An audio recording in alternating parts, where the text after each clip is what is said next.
ജോയിയുടെ അടുത്തു നിന്നും നിക്കു താഴേക്കിറങ്ങി. അവൻ ഹാളിലേക്ക് ചെന്ന് ടി വിയിലേക്ക് നോക്കിക്കൊണ്ടിരുന്നു. എന്നാൽ അവൻ്റെ മനസ്സ് അവിടെ എങ്ങുമല്ലായിരുന്നു. നിക്കുവും മനുവും ജോയും ജെനിയും കൂടി ഹാളിലിരിക്കുകയാണ്. ജോയുടെ മടിയിൽ തലവെച്ച് കിടക്കുകയാണ് ജെനി. എടി കുണ്ടുമണി, പോയി കുറച്ച് വെള്ളം എടുത്തിട്ട് വാ, നിക്കു അവളെ നോക്കിക്കൊണ്ട് പറഞ്ഞു. താൻ പോടോ, തനിക്ക് വേണേ താൻ പോയി കുടിക്ക്, അവൾ അവനെ നോക്കി പുച്ഛിച്ചു. കണ്ടോ ജോ, ഇവൾ എന്നെ ഇങ്ങനെയൊക്കെയാണ് വിളിക്കുന്നത്. ഞാനെന്താ അധികപ്പറ്റാണോ ഇവിടെ? നിങ്ങളെയൊക്കെ ഇവൾ ബഹുമാനിക്കും, എന്നെ മാത്രം അവൾക്ക് ഒരു ബഹുമാനവും ഇല്ല. ഇവന്മാരുടെ അത്രയും ശരീരം ഇല്ലാത്തത് കൊണ്ടാണോടി നിനക്കെന്നെ ബഹുമാനം ഇല്ലാത്തത്? അതോ ഞാൻ സ്റ്റിൽ എങ്ങനെയായതിൻ്റെ അസൂയാണോ? നിക്കു ഇല്ലാത്ത കണ്ണുനീർ തുടച്ചുകൊണ്ട് പറഞ്ഞു. ചാച്ചാ, ഈ സാധനത്തിനോട് വെറുതെ എന്നെ ചിരിപ്പിക്കാതിരിക്കാൻ പറയും. ജെനി, അവൻ എത്ര വയസ്സുണ്ട്? നീ അവനെ എന്താ ചേട്ടാന്ന് വിളിക്കാത്തത്? ജോ അവളെ നോക്കിക്കൊണ്ട് ചോദിച്ചു. അത് ചാച്ചൻ തന്നെ കണ്ടില്ലേ, എൻ്റെ പേര് വിളിക്കാതെ ഇങ്ങനെയൊക്കെയാണ് എന്നെ വിളിക്കുന്നത്. പിന്നെ ഞാനെന്തിനാ ചോട്ട കോട്ട എന്നൊക്കെ ഈ കുരങ്ങനെ വിളിക്കുന്നത്? ജെനി അവനെ നോക്കി പുച്ഛിച്ചുകൊണ്ട് പറഞ്ഞു. കുരങ്ങനോ? മനു ചോദിച്ചുകൊണ്ട് ചിരിച്ചു. ജോയും അത് കേട്ട് ചിരിച്ചു. നീ പോടി മാങ്ങാത്തലച്ചി, ഗുണ്ടു പോലെയായിരിക്കുന്നത് കണ്ടില്ലേ? അതെങ്ങനെയാ? തീറ്റി തന്നെയല്ലേ പണി. വീട്ടിൽ ഒരു ജോലിയും ചെയ്യില്ല, തിന്നും ഉറങ്ങിയും ഇവൻ്റെ കയ്യിൽ തൂങ്ങിയും നടന്നോണം വീപ്പക്കുറ്റി. ഓ, നിങ്ങൾക്ക് ഫുഡ് ഉണ്ടാക്കാൻ അറിയാവുന്നതിൻ്റെ ജാടയല്ലേ? നോക്കിക്കോ, നിങ്ങളുടെ ഭാര്യ ഭൂലോകം അടിച്ചിയും എന്നേക്കാൾ വണ്ണമുള്ളവളും ആയിരിക്കും. ആഹാ, അത്രയ്ക്കായോ? സാരമില്ല, അവൾക്ക് വണ്ണം ഉണ്ടെങ്കിൽ ഞാനങ്ങ് സഹിച്ചോളാം. അല്ലെങ്കിലും അതിലൊക്കെ എന്തിരിക്കുന്നു? സ്നേഹിക്കാൻ ഒരു മനസ്സ് മാത്രം മതി. അതെൻ്റെ പെണ്ണിനുണ്ടെങ്കിൽ ഞാൻ പൊന്നുപോലെ നോക്കും. നീ അപ്പോൾ അസൂയയോടെ എന്നെ നോക്കും, അവൻ പുച്ഛിച്ചു. ഞാനെന്തിനാ നിങ്ങളെ അസൂയയോടെ നോക്കുന്നത്? നിന്നെ കെട്ടുന്നവൻ നിന്നെ കൊണ്ട് ഇക്ഷ ഇണ്ണ വരപ്പിക്കുന്നവനായിരിക്കും. അപ്പോൾ നീ അവനെ അക്ഷരം തെറ്റാതെ ഏട്ടാ എന്ന് വിളിക്കും. നിന്നെ കൊണ്ട് അവൻ ആ വീട്ടിലെ പണി മുഴുവൻ എടുപ്പിക്കും. നിക്കു അവളെ നോക്കി പുച്ഛിച്ചു. അതിന് ഞാൻ കെട്ടുന്നത് നിങ്ങളെ അല്ലല്ലോ, എവിടെയോ ഇരിക്കുന്ന എൻ്റെ സ്നേഹസമ്പന്നനായ ഇച്ചായനെയല്ലേ. എൻ്റെ ഇച്ചായന് വേണ്ടി ഞാൻ എന്തും ചെയ്തു കൊടുക്കും, അവൾ നാണം അഭിനയിച്ചുകൊണ്ട് പറഞ്ഞു. നിനക്കിപ്പോൾ വെള്ളം എടുത്തിട്ട് വരാൻ പറ്റുമോ? അവൻ കുറച്ച് ദേഷ്യത്തോടെ അവളോട് ചോദിച്ചു. 2 കൈയും കാലും ഉണ്ടല്ലോ, എണ്ണീറ്റ് പോയി കുടിക്ക്. നീ വെള്ളം കിട്ടാതെ ചാവുവടി തെണ്ടി, അവൻ പറഞ്ഞുകൊണ്ട് എഴുന്നേറ്റു. ഓ ആയിക്കോട്ടെ, അവൾ നല്ലോണം പുച്ഛിച്ചു വിട്ടു. അവൻ പഴയ കാര്യം ആലോചിച്ചുകൊണ്ട് ചിരിച്ചു. അവൻ്റെ കണ്ണുകൾ എന്തിനോ നിറഞ്ഞിരുന്നു. എന്താണ് മോനെ ഒരാലോചന? ജോ അവൻ്റെ അടുത്തേക്ക് വന്നിരുന്നു കൊണ്ട് ചോദിച്ചു. ഏയ്, ഞാനിങ്ങനെ ഓരോന്ന് ആലോചിക്കുകയായിരുന്നു ജോ. ജെനിയെ നമുക്ക് പഴയ പോലെ കിട്ടുമായിരിക്കുമോ? ശരിക്കും ആ ജെനിയെ ഞാൻ ഒരുപാട് മിസ് ചെയ്യുന്നുണ്ട് ജോ. ഞാൻ ഒന്ന് പറഞ്ഞാൽ 2 തിരിച്ചു പറയുന്ന ആ ജെനിയെ ഇനി നമുക്ക് കിട്ടുമോ? നിക്കു ചോദിക്കുന്നത് കേട്ടതും ജോയ്ക്കും വിഷമമായി. എനിക്കറിയില്ല നിക്കു, ഞാൻ അവളുടെ സന്തോഷം കാണാൻ എന്തൊക്കെ ചെയ്തിട്ടുണ്ട്. എന്നിട്ടും എൻ്റെ മോൾക്ക് ഇങ്ങനെയൊക്കെ സംഭവിച്ചല്ലോടാ. സാരമില്ലടാ ജോ, എല്ലാം ശരിയാകും. ഇപ്പോൾ നീ ആമയെ കൊണ്ടുവരുന്നതിനെ പറ്റി ആലോചിക്ക്. ജെനിക്ക് ട്രീറ്റ്മെൻറ്റ് നടക്കുകയല്ലേ, അതൊക്കെ ശരിയാകും. നിക്കു അവനെ ആശ്വസിപ്പിച്ചു. രാത്രിയിൽ ഫുഡ് കഴിക്കാനിരിക്കുകയാണ് മനുവും ആമയും തെരേസയും തോമസും. തോമസ് തെരേസ വർക്ക് ചെയ്യുന്ന ഹോസ്പിറ്റലിലെ തന്നെ ഡോക്ടറാണ്. പുള്ളി കാർഡിയാക് സർജനാണ്. തോമസിന് അത്യാവശ്യം നല്ല പ്രായമുണ്ടായിരുന്നു. എങ്ങനെയുണ്ട് മോളെ, ഫുഡൊക്കെ ഇഷ്ടമായോ? തോമസ് അവളെ നോക്കി ചോദിച്ചു. സ്നേഹത്തോടെ വിളമ്പുന്ന ഏത് ഫുഡിനും ടേസ്റ്റ് ആണല്ലോ അങ്കിൾ, അവൾ ചിരിച്ചുകൊണ്ട് പറഞ്ഞു. തെരേസ എന്തോ ആംഗ്യ ഭാഷയിൽ അവളെ നോക്കിക്കൊണ്ട് ചോദിച്ചു. ഒന്നും നോക്കണ്ട, വയറു നിറയെ കഴിച്ചോളാനാ മമ്മി പറയുന്നത്, മനു അവളോട് പറഞ്ഞു. അവൾ കഴിച്ചോളാമെന്ന് അവരെ നോക്കി തലകുലുക്കി. എന്നാലും ജോ ഇങ്ങനെയൊക്കെ ചെയ്തെന്ന് എനിക്ക് വിശ്വസിക്കാൻ പറ്റുന്നില്ല. തോമസ് അവരെ നോക്കിക്കൊണ്ട് പറഞ്ഞതും ആമയുടെ കണ്ണുകൾ നിറഞ്ഞു. അവൾ കുനിഞ്ഞിരുന്ന് ആഹാരം കഴിക്കാൻ തുടങ്ങി. അവൾക്ക് വിഷമമായെന്ന് എല്ലാവർക്കും മനസ്സിലായി. മോളെ, അയാൾ വിളിച്ചതും അവൾ തല ഉയർത്തി നോക്കി. കരയണ്ടാട്ടോ, എല്ലാം ശരിയാകും. ഞങ്ങളൊക്കെ ഇല്ലേ മോൾക്ക്, എന്തിനാ വിഷമിക്കുന്നേ? അയാൾ അവളെ നോക്കിക്കൊണ്ട് ചോദിച്ചു. അവൾ കണ്ണുനീർ തുടച്ചുകൊണ്ട് കരയില്ലെന്ന് മൂളി. എടി, നീ ഇങ്ങനെ പാവമായി പോകാതെ. നീ ഇങ്ങനെ തൊട്ടേനും പിടിച്ചേനും കരയാൻ നിന്നാൽ ആ ചെകുത്താനെ മെരുക്കാൻ പറ്റില്ല. കുറച്ചൊക്കെ ഒന്ന് ബോൾഡായി നിൽക്കടി. അവൻ ദേഷ്യപ്പെടുമ്പോൾ നീ തിരിച്ചെന്തേലുമൊക്കെ അങ്ങ് പറയണം. അല്ലാതെ മിണ്ടാതെ കണ്ണു നിറച്ച് നിൽക്കരുത്. അത് അവനോടായാലും ആരോടാണെങ്കിലും പറയേണ്ടത് പറയണം. നിന്റെ കൂട്ടുകാരിയെ കണ്ടില്ലേ? നീ മിണ്ടാതെ നിന്നപ്പോൾ അവളല്ലേ നിനക്ക് വേണ്ടി അവനോട് വാദിച്ചത്. അവളുടെ കൂടെ നടന്നിട്ടും നിനക്കിതുവരെ ഒരു മാറ്റവും വന്നില്ലല്ലോ. അങ്ങനെ വേണം പെൺകുട്ടികളായാൽ, അവൻ പറഞ്ഞതും അവൾ അവനെ നോക്കി. എനിക്ക് അവളുടെ അത്രയും ധൈര്യമില്ല ചേട്ടാ. കോളേജിൽ റാഗിങ് ടൈമിലും എനിക്ക് വേണ്ടി ചിന്നുവായിരുന്നു സംസാരിക്കുന്നത്. എനിക്ക് ദേഷ്യപ്പെടുന്നവരെ കാണുമ്പോൾ പേടിയാ. കുഞ്ഞുനാൾ മുതൽ അങ്ങനെ ദേഷ്യത്തോടെ മാത്രമുള്ള സംസാരങ്ങൾ കേട്ട് വളർന്നതുകൊണ്ടായിരിക്കും ആരിലും ഞാൻ ആത്മാർത്ഥമായ സ്നേഹം കണ്ടിട്ടില്ല. കുറച്ചെങ്കിലും കനിവ് കാണിക്കുന്നത് അങ്കിളും പിന്നെ ജെസ്സി ചേച്ചിയുമായിരുന്നു. ഡിഗ്രിക്ക് ജോയിൻ ചെയ്തപ്പോഴാണ് ഞാൻ ചിന്നുവിനെ കാണുന്നത്. ആരോടും മിണ്ടാതെ ഒരു ബെഞ്ചിൻ്റെ സൈഡിലിരുന്ന് എന്നോട് ഇങ്ങോട്ട് കയറി മിണ്ടിയത് അവൾ. അന്നു മുതൽ തുടങ്ങിയ ബന്ധമാണ് എനിക്ക് അവളുമായിട്ട്. ആദ്യമായി ഞാൻ ആത്മാർത്ഥമുള്ള സ്നേഹം അറിഞ്ഞത് അവളിൽ നിന്നാണ്. എനിക്ക് വേണ്ടി എന്തും ചെയ്യാനും തയ്യാറായി എൻ്റെ കൂടെ നിൽക്കുന്നവൾ. അമ്മയാവേണ്ട ടൈമിൽ അമ്മയായും സഹോദരിയായും നല്ലൊരു കൂട്ടുകാരിയായും അവൾ എൻ്റെ ഒപ്പം നിന്നു. ആരുമില്ലാതിരുന്ന എൻ്റെ ജീവിതത്തിൽ എനിക്ക് കിട്ടിയ ഭാഗ്യമാണവൾ. അവൾ വലിയ വീട്ടിലെ ആയിരുന്നിട്ട് പോലും അനാഥയായ എന്നെ അവൾ സ്വന്തം പോലെയാണ് കണ്ടത്. അവളുടെ മമ്മി അവൾക്ക് എടുത്തു കൊടുക്കുന്ന ഡ്രസ്സിൽ 2 എണ്ണമെങ്കിലും എനിക്ക് വേണ്ടി കൊണ്ടുതരും. അവളുടെ പഴയതൊന്നും എനിക്ക് തരില്ല. അതൊന്നും ഞാനിടേണ്ട, പുതിയതിട്ടാൽ മതിയെന്ന് പറയും. അവൾ കുഞ്ഞൊരു സ്ലൈഡ് വാങ്ങിയാൽ പോലും എനിക്കെന്നും പറഞ്ഞ് അവൾ ഒരെണ്ണം കൂടി വാങ്ങും. അങ്ങനെയാ അവൾ എന്നെ സ്നേഹിക്കുന്നത്. അവൾ പറഞ്ഞുകൊണ്ട് കണ്ണുകൾ നിറച്ചു. മോളെ, ആഹാരത്തിന് മുൻപിലിരുന്ന് കരയാതെ, തോമസ് അവളെ നോക്കിക്കൊണ്ട് പറഞ്ഞതും അവൾ കണ്ണുകൾ തുടച്ചു. തെരേസ എന്തോ ആംഗ്യ ഭാഷയിൽ കാണിച്ചു. ഏതാ ചുണക്കുട്ടി എന്നാ ചോദിക്കുന്നത്? തോമസ് ആമിയെ നോക്കിക്കൊണ്ട് പറഞ്ഞു. ആമി അവളുടെ ഫോണിൽ നിന്നും അവളും ആമിയും കൂടി നിൽക്കുന്ന ഒരു പിക്കെടുത്ത് കാണിച്ചു കൊടുത്തു. അത് നോക്കിയിട്ട് തെരേസ സൂപ്പർ എന്ന് കാണിച്ചു. ആഹാ, നല്ല കുട്ടിയാണല്ലോ. തോമസും നോക്കിയിട്ട് പറഞ്ഞതും അവൾ ചിരിച്ചു. മനുവേട്ടൻ വേണേൽ എൻ്റെ ചിന്നുവിനെ കെട്ടിക്കോ. ആമി മനുവിനെ നോക്കി ചിരിച്ചുകൊണ്ട് പറഞ്ഞു. അവൾ കൊച്ചല്ലേടി, അവൾക്ക് നല്ല കൊച്ചു ചെറുക്കന്മാരെ കിട്ടും.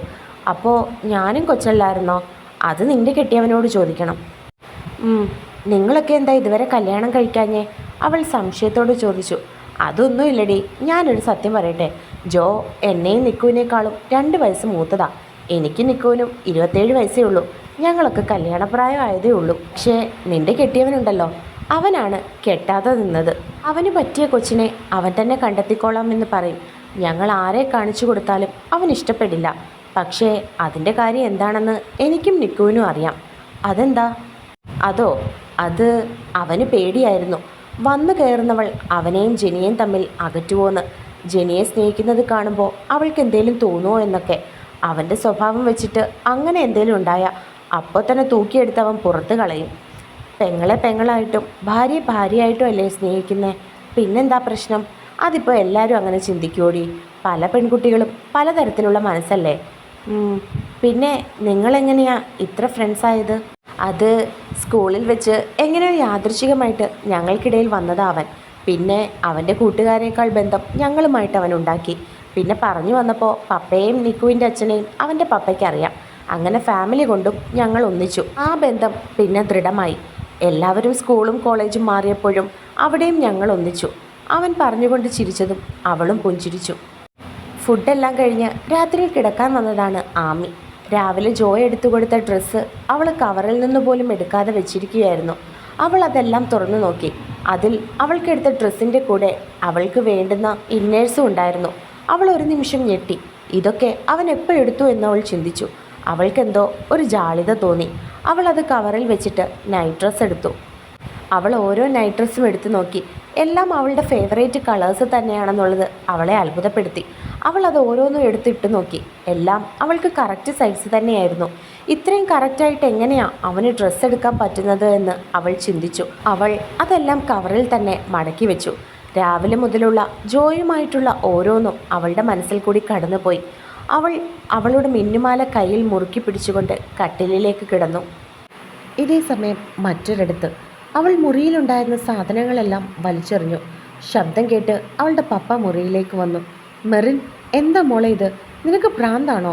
അയാൾ അവളുടെ കയ്യിൽ നിന്നും ഒരു ഫ്ലവർ വേസ് ബലമായി വാങ്ങിക്കൊണ്ട് പറഞ്ഞു. അതെ, എനിക്ക് ഭ്രാന്താ. ജോച്ചായനെ എനിക്ക് വേണം. പപ്പയല്ലേ പറഞ്ഞത് നമുക്ക് ആലോചിക്കാമെന്ന്? അങ്കിളിനും സമ്മതമാണെന്നല്ലേ പപ്പ ഇന്നലെ പറഞ്ഞത്? എന്നിട്ട് ഇപ്പോൾ എന്താ അവർക്ക് മാരേജ് വേണ്ടെന്ന് പറയുന്നത്? മോളെ, അതിൻ്റെ കാര്യം എന്താണെന്ന് അറിയില്ല. ജോയോട് പറഞ്ഞപ്പോൾ ജോയ്ക്കിപ്പോൾ കല്യാണം വേണ്ടെന്ന് പറഞ്ഞെന്ന്. അവൻ 19 വയസ്സായ പയ്യനല്ലേ. അവന് ഇഷ്ടമില്ലെങ്കിൽ പിന്നെ എങ്ങനെയാണ് നിർബന്ധിച്ച് നടത്തുന്നേ? നമുക്ക് വേറെ ആലോചിക്കാം. പറ്റില്ല, എനിക്ക് ജോച്ചായനെ തന്നെ വേണം. എത്ര വർഷമായി ഞാൻ മനസ്സിൽ കൊണ്ട് നടന്നതാ. ജോച്ചായന് വേറെ ഇഷ്ടങ്ങളൊന്നുമില്ലെന്ന് ഉറപ്പ് വരുത്തിയിട്ടാ ഞാൻ MBBS പഠിക്കാൻ പപ്പ പറഞ്ഞിട്ട് ബാംഗ്ലൂരിലേക്ക് പോയത്. എന്നിട്ടും അവിടെ ചെന്ന് ഞാൻ അന്വേഷിക്കുമായിരുന്നു. എപ്പോഴെങ്കിലും ഒരുത്തി ആ മനസ്സിൽ കയറിക്കൂടിയെന്ന് ഞാൻ അറിഞ്ഞാൽ അപ്പോൾ തിരികെ വരാനായിരുന്നു എൻ്റെ പ്ലാൻ. പക്ഷേ ആ ഉള്ളിൽ ഒരുത്തികൾക്കും കയറിപ്പറ്റാൻ ഇന്ന് വരെ കഴിഞ്ഞിട്ടില്ല. എനിക്കവിടെ കയറിപ്പറ്റണം. എന്ത് ചെയ്തിട്ടായാലും ജോച്ചായൻ്റെ മിന്ന് എൻ്റെ കഴുത്തിൽ വീണിരിക്കണം. അതിന് എന്ത് നാറിയ കളിയും ഈ മിറൻ കളിക്കും. മോളെ, അവരുടെ അത്രയും സ്വത്തോ മുതലോ നമുക്കില്ല, നിനക്കറിയാലോ. എന്നിട്ടും നിന്റെ ആഗ്രഹം കൊണ്ട് മാത്രമാണ് ഞാൻ ജേക്കബിനോട് സംസാരിച്ചത്. അവന് താല്പര്യക്കുറവൊന്നുമില്ലെന്നറിഞ്ഞപ്പോൾ ഞാനും ഒരുപാട് സ്വപ്നം കണ്ടതാ. എന്തായാലും അതൊക്കെ അവനും അവൻ്റെ പെങ്ങൾക്കും ഉള്ളതല്ലേ. അവനുള്ളത് നിനക്കും. അയാൾ ചിരിച്ചുകൊണ്ട് പറഞ്ഞതും അവളും ചിരിച്ചു. എനിക്ക് വേണം ആ മുതലിനെയും ആ മുതലിൻ്റെ മുതലുകളും. ആരാ പപ്പേ ആ മുതലിനെ ആഗ്രഹിക്കാത്തത്? പള്ളിയിൽ ചെന്ന എല്ലാ അവളുമാരുടെയും കണ്ണ് ആ മുഖത്താണ്. കുറ്റം പറഞ്ഞിട്ട് കാര്യമില്ല. നമ്മുടെ ഈ ദേശത്ത് അത്രയും സൗന്ദര്യവും ഗാംഭീര്യവുമുള്ള ഏതെങ്കിലും ഒരുത്തനുണ്ടോ? ജെനിയെ തന്നെ കൊണ്ടു നടക്കുന്ന ഒന്ന് കാണണം. എല്ലാവർക്കും അവളോട് അസൂയയാണ്. പെങ്ങളെ അങ്ങനെ നോക്കുന്നവൻ സ്വന്തം പെണ്ണിനെയും അത്രയും നോക്കില്ലേ? എല്ലാവളുമാരെയും ഞെട്ടിച്ചുകൊണ്ട് എനിക്ക് ജോച്ചായൻ്റെ ഭാര്യയാകണം. എല്ലാവരും എന്നെ അസൂയയോടെ നോക്കണം. അതൊക്കെ ഞാൻ സ്വപ്നം കണ്ടു തുടങ്ങിയിട്ട് കാലങ്ങളായി പപ്പേ. എനിക്ക് വേണം ആ മുതലിനെ. അവൾ ഗൂഢമായി ചിരിച്ചുകൊണ്ട് പറഞ്ഞു. ഞാനൊന്ന് അന്വേഷിക്കട്ടെ മോളെ, എന്തുകൊണ്ടാ അവർ കല്യാണം വേണ്ടെന്ന് പറഞ്ഞതെന്ന്. അന്വേഷിക്കണം പപ്പേ. എന്നിട്ട് അതെന്ത് കാരണമായാലും ആരും അറിയാതെ ആ കാരണം ഇല്ലാതെയാക്കണം. അവൾ ചിരിച്ചുകൊണ്ട് പറഞ്ഞു. അയാൾ എന്തോ തീരുമാനിച്ചുറപ്പിച്ചതുപോലെ താഴേക്കിറങ്ങി. താഴെ നിൽക്കുന്ന സ്ത്രീയെ ഒന്ന് നോക്കി. എന്താ ഇച്ഛായ ഇതൊക്കെ? അവളുടെ താളത്തിനൊത്ത് തുള്ളാൻ പോകുവാണോ? എൻ്റെ മോളുടെ ആഗ്രഹത്തിന് വേണ്ടി ഞാൻ എന്തും ചെയ്യും. അവനെ എൻ്റെ മോൾക്ക് കിട്ടാൻ ആരെങ്കിലും കൊല്ലേണ്ടി വന്നാൽ അതും ചെയ്യും ഈ ജോർജ്. അയാൾ പറഞ്ഞുകൊണ്ട് അവരെ നോക്കിക്കൊണ്ടിറങ്ങി. അവർ ദയനീയമായി നിന്നു. പിറ്റേന്ന് രാവിലെ തെരേസയും തോമസും ഹോസ്പിറ്റലിൽ പോയിരുന്നു.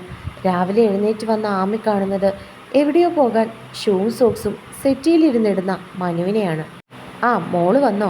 ഞാൻ ഓഫീസിലേക്ക് പോകുക കേട്ടോ. ഇന്നലെയും പോയില്ലല്ലോ. ഒറ്റയ്ക്കിരിക്കാൻ മോൾക്ക് പേടിയുണ്ടോ? അവൻ അവളെ നോക്കിക്കൊണ്ട് ചോദിച്ചു.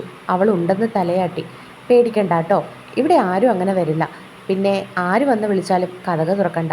ജനലിൽ കൂടി നോക്കിയിട്ട് അറിയാവുന്നവരാണെങ്കിൽ തുറന്നാൽ മതി. ഇന്ന് ജെനിയൊക്കെ വരുമെന്ന് പറഞ്ഞിട്ടില്ലേ? ഉണ്ട് ചേട്ടാ. ആ അപ്പോൾ പിന്നെ കുഴപ്പമില്ലല്ലോ. ഞാൻ വൈകിട്ട് നേരത്തെ വരാട്ടോ. താമസിച്ചു, ഒരു മീറ്റിംഗ് ഉണ്ട്. ഞാൻ ഇറങ്ങട്ടെ.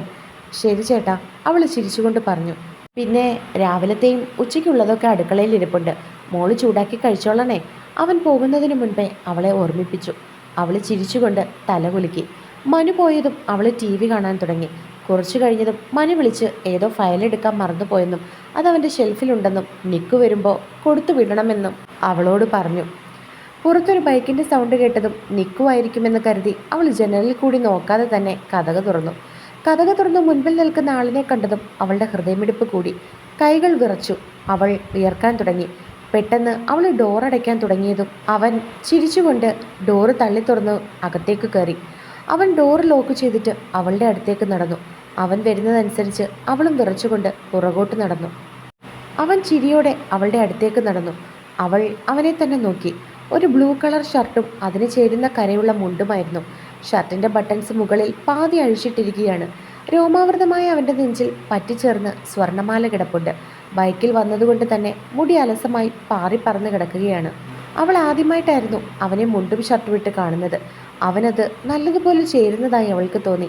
ബാക്കിലേക്ക് നടന്ന അവൾ ഡൈനിങ് ടേബിളിൽ തട്ടി നിന്നു. അവൻ നോക്കുന്നത് കണ്ടതും അവൾ തലകുനിച്ചു.